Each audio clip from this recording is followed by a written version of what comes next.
relation to puppy management, we want to talk about the plan. Let's say you bring your puppy home, you want to have a designated area which is for the dog.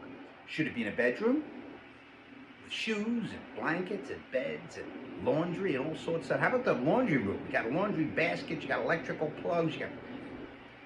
Pick a spot in the house which might be slightly out of the way in the event that the dog was going to cry during the night. It could be a kitchen. A kitchen is a perfect area. You have a tiled or linoleum floor. You can gate the entranceway to the kitchen. Sometimes you have to gate 2 doors to keep the puppy in its own little enclosed puppy area. I'm an advocate of crate training, and I think to have the dog's crate in his playroom is great. And he can get comfortable going in and out of the crate. It's a sense of security, almost a cave or a den, which is very natural for a dog. The puppy wakes up, he eats, you watch him consume his food, because as soon as he's done, he's going to have to go outside. You can't feed the little guy and say, he's eating, let me go take a shower. You'll come back and you'll have more than just the puppy and his bowl of food in the room. You'll have a pile of, yep, you guessed it. So as soon as the puppy eats, he's got to go outside. Part of my puppy management program is the system I've set up is when I feed the little puppies, I feed them outside in a small enclosed area, weather permitting. So as soon as the dog's eating, he gets used right away to urinating and defecating outside. As soon as that's done, we have a little bit of playtime outside. Often there's games which we play with the dog, which is called play training, which I'll get into in a little while. We engage the dog's physical self, his mental self through training. We make it fun and engaging. Keyword engaging, and we're going to talk about that a little bit later. As soon as playtime is done, he goes back into his puppy area. I make sure he's relieved himself, and then either depending upon your schedule, the puppy can go back in his crate, otherwise he can be free in his play area.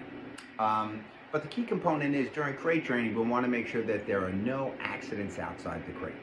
That's why what's so vitally important is that your eyes are on the puppy if it's not in his crate. A crate is sort of a trouble-free zone. Once you close that door in the crate, you know the puppy is safe, he's not going to chew on anything, and he's not going to relieve himself in the crate, generally speaking, if you have the right size crate.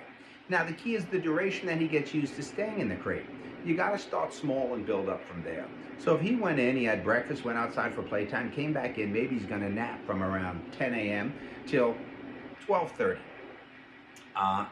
Then I wake him back up again. We go outside for a little bit of a walk or playtime. Shortly thereafter, he's going to have his lunch.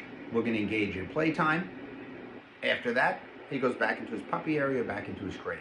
That's the way the day ensues. Now, I'm just talking about scheduling an in and out of his crate or in and out of his puppy area. But a schedule like this, and of course I understand not everybody has the amount of free time that enables you to pay 24 hours a day attention to your puppy. But the more attention, obviously, you can give to his scheduling early on is going to pay great dividends down the road. In the beginning, you might have to take a dog out 6, 7, 8 times a day for a little puppy.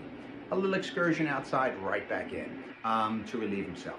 But then after the first week, you can cut that down to 4 or 5 little trips outside and ultimately to 3 or 4. Of course, depending upon each time the puppy eats, he's going to have to go. So little puppies, yes, will need to be able to go in and out a little bit more often than your more mature dogs.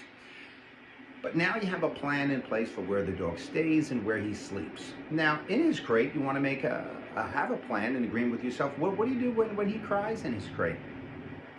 I try to set myself up for success. When I put a little puppy into his crate, I'm not going to wake a puppy up in the morning. Hey, good morning, buddy. Come on, let's go out and play. Get right back in your crate. He's not ready to go back in his crate. You want to make sure that the dog has expended his energy, physically and mentally. Then he's ready for a little bit of a rest. He's only a little infant, and he'll want to go back in his crate.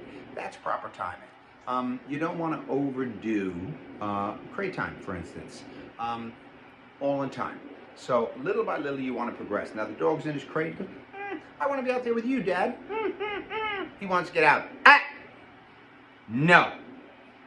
As soon as he stops that crying, because when I say he's going to say, oh. As soon as he stops, I say, good boy. And then I can walk away. If it's quiet, bingo. Great job. Now, I also want to put him in his crate. I might give him a little stuffed animal or a little chew toy, something to occupy his brain while he's in there. He cries again. No. Now that was a sharp correction. A little bit sharper. I picked up the volume of that correction and its intensity. But as soon as I do it, he gets quiet. Good boy.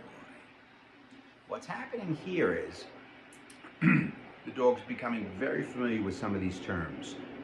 Good, ah, or no. So the intonation and the way I use my voice in these commands or markers or corrections is super important.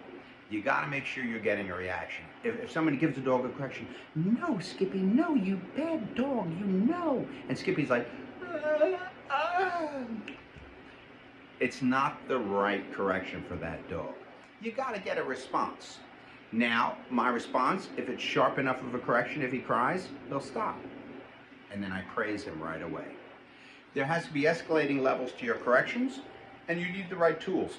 Me putting that little chew toy in his crate is a tool. Me putting a sheet or a towel around his crate to give him a more insular feeling is a tool. These are things you'll learn as you progress, but there's a plan. The key is always there's a plan. As we're developing the dog's abilities and vocabulary, we're going to want to engage with the puppy in what's called play training and social manners. We're going to get into that next.